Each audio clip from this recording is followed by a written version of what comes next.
Let's start with something uncomfortable. If you don't have friends, there's a chance you're not the problem. You might just be operating on a frequency most people can't detect. And before you think this is some feel-good participation trophy nonsense, it's not. This is about the dark, rarely discussed psychology of why certain personality types end up isolated, even when they desperately crave connection. Because here's the thing, loneliness isn't always about being unlikable.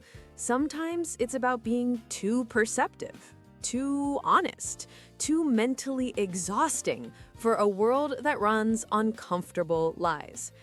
So if you've ever wondered why friendships feel like trying to speak a foreign language everyone else seems fluent in, buckle up, because what you're about to hear might sting, but it'll also make everything make sense.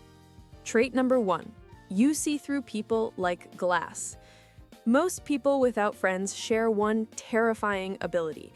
They can detect bullshit at a molecular level. You don't just hear what people say, you hear what they mean. The fake laugh at an unfunny joke. The performative kindness that's really just social currency. The exaggerated story designed to impress. Psychologists call this hypersocial perception, and it's both a gift and a curse. Because once you see the puppet strings, you can't unsee them. You stop playing along. You don't fake enthusiasm. You don't validate attention-seeking behavior. And in a world where most social interaction is theater, your refusal to clap makes you the villain. People don't avoid you because you're mean, they avoid you because you make them feel seen. And most people don't want to be seen, they want to be admired. There's a difference. So while everyone else is bonding over shared delusions, you're standing in the corner wondering why nobody wants to talk about anything real. Spoiler, they do. They're just terrified of it. Trait number 2, your brain is a 24/7 social surveillance system. Here's where it gets darker. People without friends don't just overthink, they overanalyze every micro-interaction like it's a crime scene. That pause before someone responded, you're replaying it for 3 days. That weird tone in their text, you've already written a dissertation on what it means. This is called hypervigilant self-monitoring, and it's exhausting. Not just for you, but for everyone around you. Because when you're constantly scanning for threats, judgment, or rejection, you can't relax. And people feel that tension. It radiates off you like heat. You think you're being careful, strategic, protecting yourself, but what you're actually doing is building an invisible wall between you and everyone else.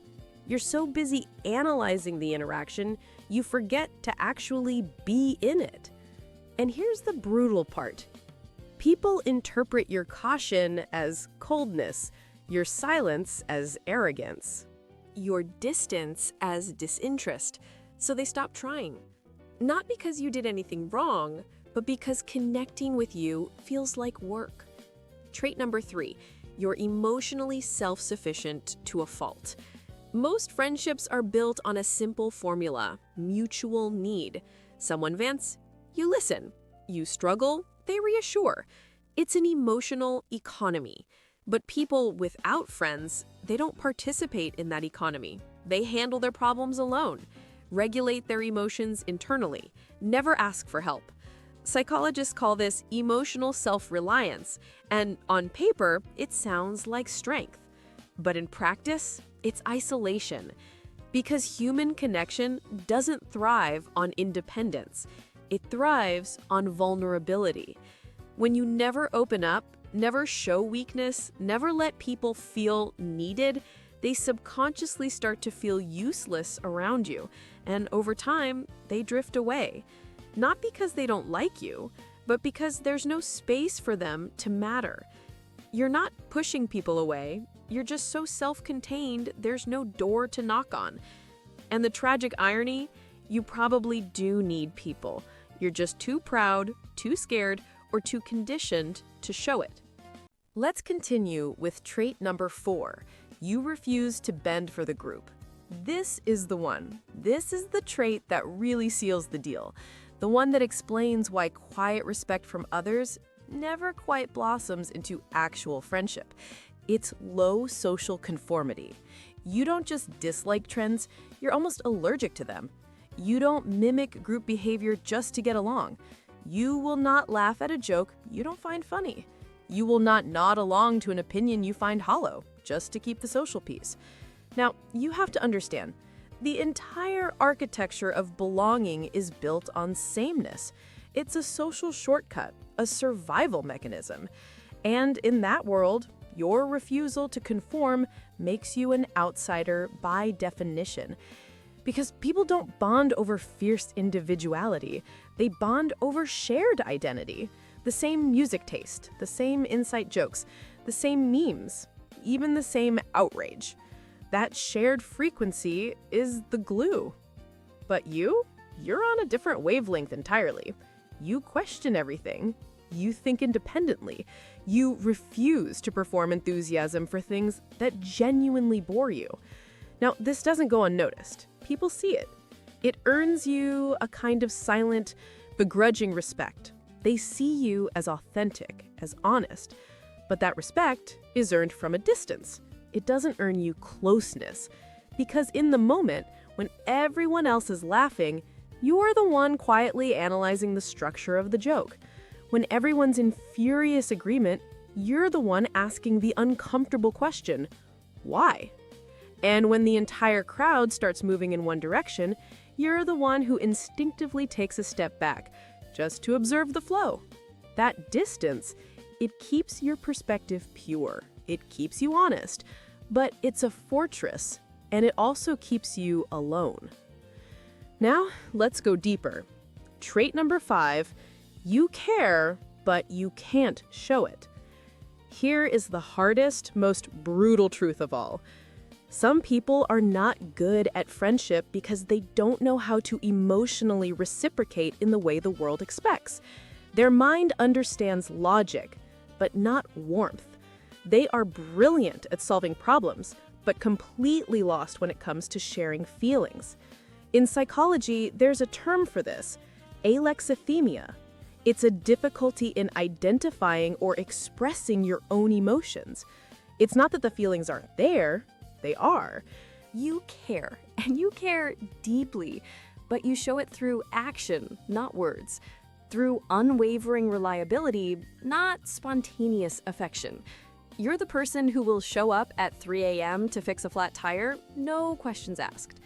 And while that is noble, profoundly noble, it's not what people need to feel connected. People don't just want to be helped, they want to be felt.